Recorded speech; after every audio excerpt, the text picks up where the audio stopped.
Welcome along to Obsession Engineering at TT25. We're in Parc Ferme.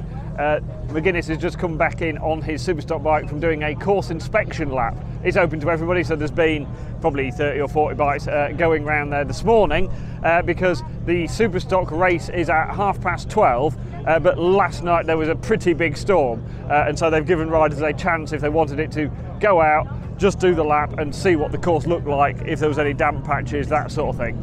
And so I might go and catch a couple of people before the Superstock race and see what conditions are like. Adam McLean, just done a lap on your 600 to check conditions. It's not great out there. Very average, we'll call it. Yeah, there's just a lot of damp about, but it's in all the wrong areas. Paddock. Thank you all for your feedback through my Milky. We are going to delay the start of the Superstock race. So as we've just heard, it's not great. What he said. Go on, cheers, Adam. So it was just damp in a lot of areas, like coming out onto the mountain mile, there was like a puddle on the entry and just places that you could get caught out. So plus the wind's quite bad as well. So no, it makes sense. No, it's not ideal by any means. I mean, to be honest, I'm not keen on them conditions even on a short circuit, but it's even worse because obviously you come up some corners at speed and it looks alright as you're going in and you get to the apex and there's a massive wet patches or something. So yeah, even there were some real wet patches, which was really strange. It wasn't just damp in a few places, so maybe I'm a bit too sensitive to them patches, but yeah, I just didn't fancy it. And to be honest, we actually found something with the bike yesterday. Basically, the guy, whoever's had the bike before, has made their own rear swing arm pivot position, which isn't anywhere near like a BMW one is. So we'll put back to standard this morning. So it was actually just to run around to see how that felt, and yeah, it feels loads different. And yeah, hopefully it's going to make all the difference when it actually dries up. Cool. All right, good luck for later, mate. Thanks up. Cheers. So after a bit of a delay to let the road dry out a little bit more, the sidecars are currently on a lap, just like a sighting lap to check conditions. And then it's going to be the Supertwin race. So my lovely little RS660 and Lancelot on it get to gallop around the countryside and hopefully thoroughly enjoy themselves and go quite fast.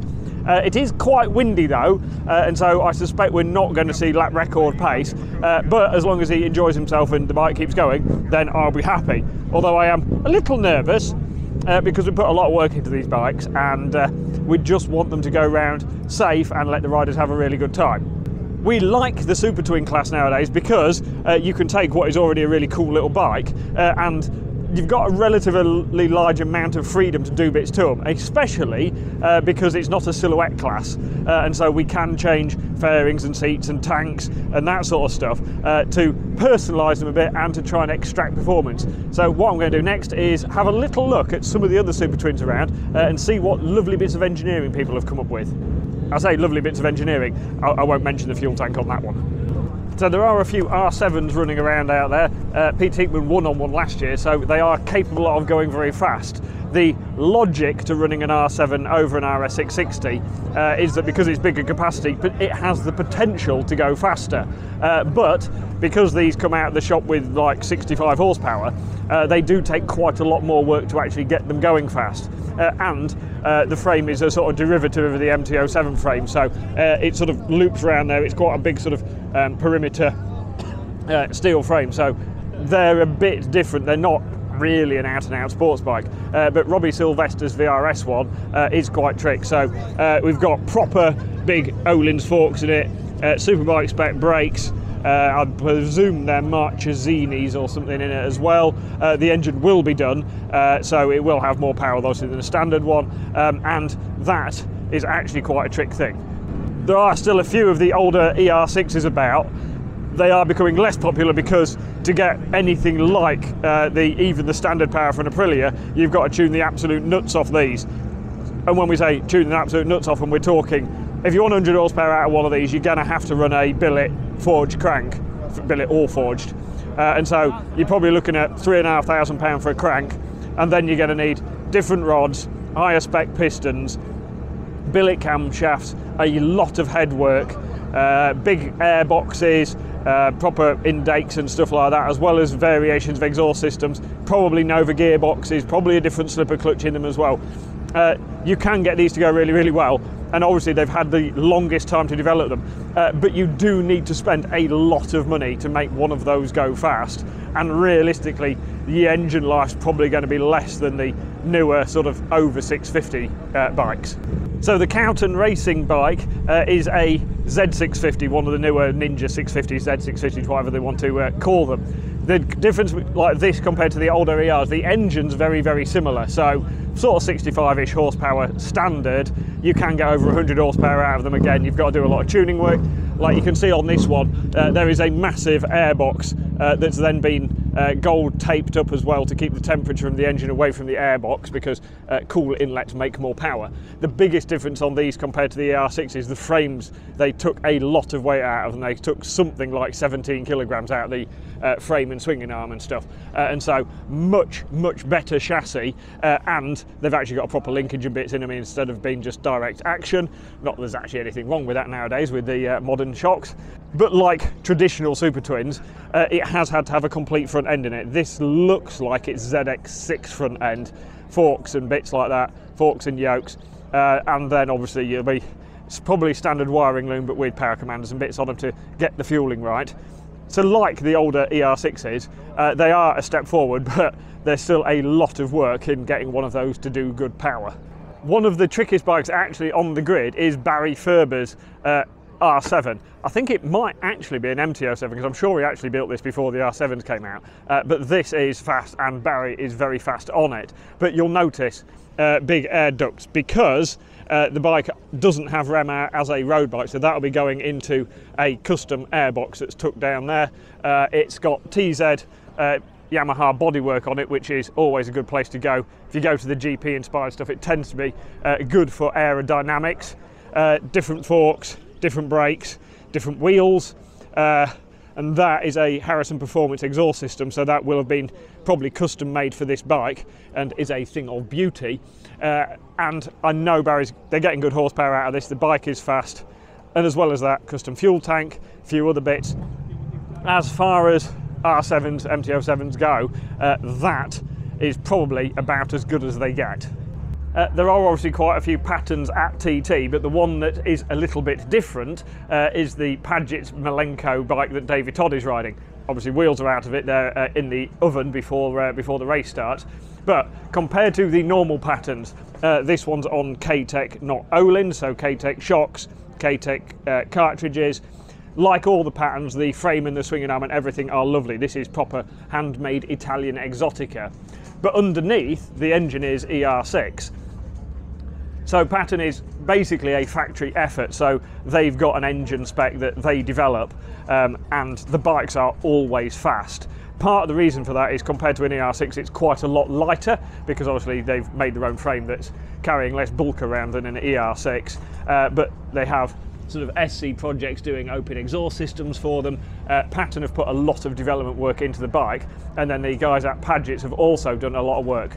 This bike's on quite a different fairing to the rest of the pattern, so more streamlined, quite a lot different air intake system into probably a modified airbox, and I know they've been playing around a lot with some sort of development stuff with the fueling and bits as well, and so there are a lot of patterns, but they're not all equal, and I particularly like this one. And then another Z650 Ninja 650, whatever they want to call them, is this one of Chris Moore's. So this is actually an RC Express Dafabet bike, and so there's a lot of development gone into this. This one's on AIM dashboard and bits, custom wiring loom, like the Cowton bike, big airbox that's wrapped in tape to keep the heat away from the airbox. Those engines that Dafabet always built were always fast. They did a lot of development for a lot of years on them. But you can tell how much work they've put into these as well, because carbon subframe as well, different shock linkages, rear set plates are completely different. A lot of the mounting points, front sprocket and stuff is carbon. But you'll also notice there's a lot of sort of flat surfaces, and the idea of that is if the wind hits it, it's flat, so it doesn't like dig in and catch the wind, even in the places sort of more tucked into the bike. And so the latest Dafabet bike, which is tucked in the garage I can't really get to, has like really big shrouds around the back wheel and bits, like the big hugger shrouds, and that's all to do with trying to get it to cut through the air better, because it doesn't really well, it does matter, the shape of the fairing. The frontal area is always important, and actually how you leave the air is actually more important than how you meet it, hence the really big sloping seat unit on that. And so the engine in that might be showing its age a little bit, but the bike itself is incredibly trick. So after quite a few hours a day of sitting around in the paddock not really doing anything, waiting for the weather, it is finally time to go racing. But it's not Supertwins, we're doing Superstock first. So the Superstock boys are having a 2-lap dash, so it means no pit stops or anything. But as a rider, in an evening, 2 laps, this should actually be really fast. The average speed for the race will be up because there's no pit stops in it, and you know your energy levels and stuff are going to be fine for 2 laps, so basically you can just go for it. Circuit is bone dry, still a little bit breezy, but should be pretty good. Jono, fresh from your 125.4, was it, in the Superbike race? 2 laps, you've got to be looking forward to this. Yeah, correct, 125.4, 18.02 to be exact. Mega, just another 2 laps tonight. Waited around all day, but conditions are better for it, so yeah, let's see what we can do today. To be honest with you, I've done what I wanted to do this week, so now everything's a bonus. So, trying to go sub 17 minutes now then? Yeah. Sorry, sub 18. Sub 18, yeah, I was going to say that's a bit much in 1 year, but yeah, if I can do sub 18 the rest of this week, I'll be absolutely peaking. Cool. Enjoy. Cheers, mate. Are you looking forward to a nice couple of easy laps around the island this evening? Kinda, yeah. It's after being a long day, so I don't know what way it will be, but you know yourself, 2 laps, it's two laps, see how it goes. Cool, just a little bit of wind, but the conditions sound pretty good. Yeah, other than that, the conditions look very good, so yeah, looking forward to it now, just get going. Right then, Mark, start number 95. You've probably not had many races as short as this. Well, we've had 2 laps before over the last couple of years, haven't we? But it's a shame. It's a shame it's 2 laps because we all like laps on the road. And there's no spectacles for the pit stops for the crowd and that. But you know, Gary's done another great job of getting everything underway. It really is. I wouldn't want his job, 40T in China. But he's made some good calls, and hopefully we get 4 laps today, 2 on each. Cool. Good luck, mate. Cheers, Dave. Martin, you've got your Canadian fans behind you over there. 4 fans. From your part Canadian heritage there, are you proud of that? Oh, I am now. They look scary. Yeah. Are you pleased you're this side of the fence? Yeah, I'll go say hello in a minute, actually, to be fair. You're looking forward to this, should be quite a nice race. 2-lap dash, improve on my standing start lap, and hopefully just put a decent last lap in, that's all it is, and then twin race after. So yeah. We've all been stood around doing nothing all day, so we just want to get going. Yeah. Conditions are probably the best. It's a bit cooler now, but probably the best all day. So cool. Enjoy, mate. Thank you. We spoke just before you went out on the 600 the other day, and you did what you said and picked a few people off. Yeah. It's your first big bike race, though. Are you looking forward to the bigger challenge? I am actually. Yeah.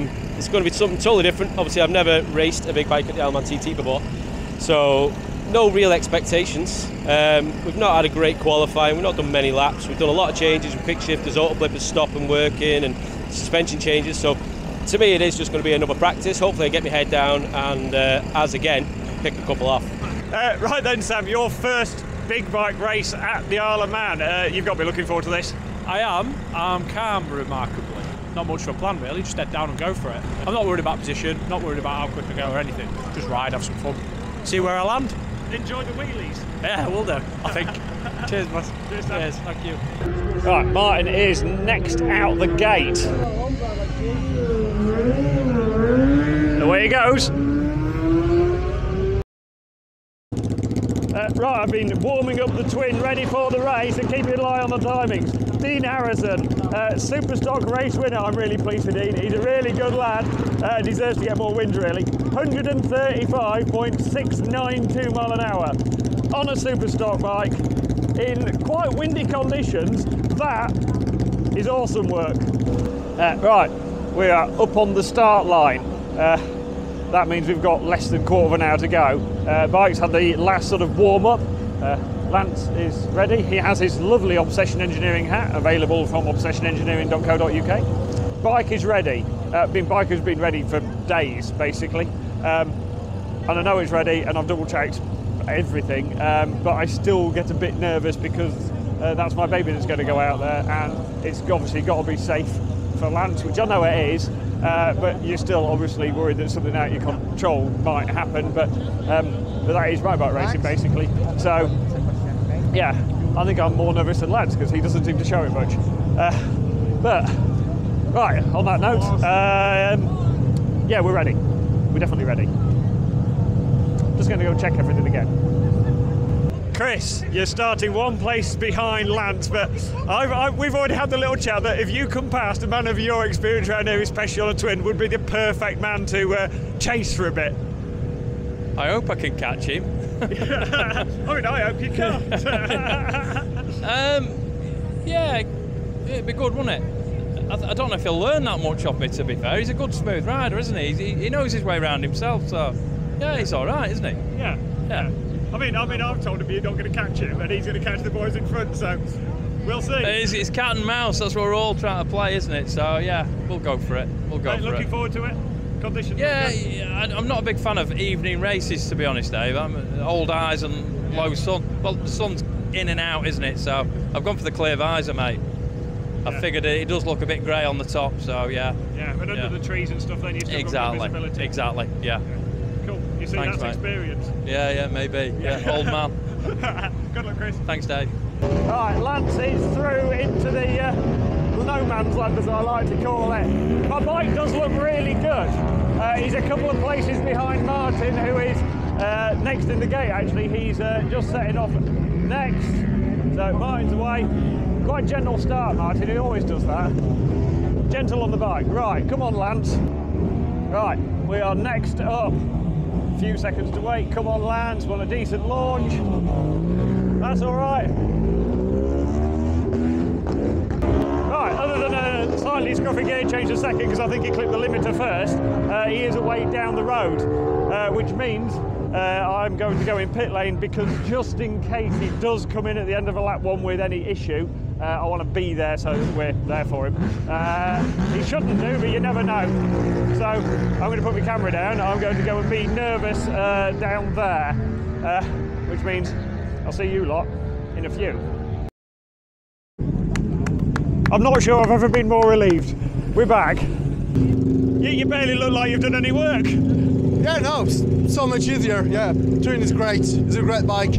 Don't feel really the laps, so I love it. Well done, mate.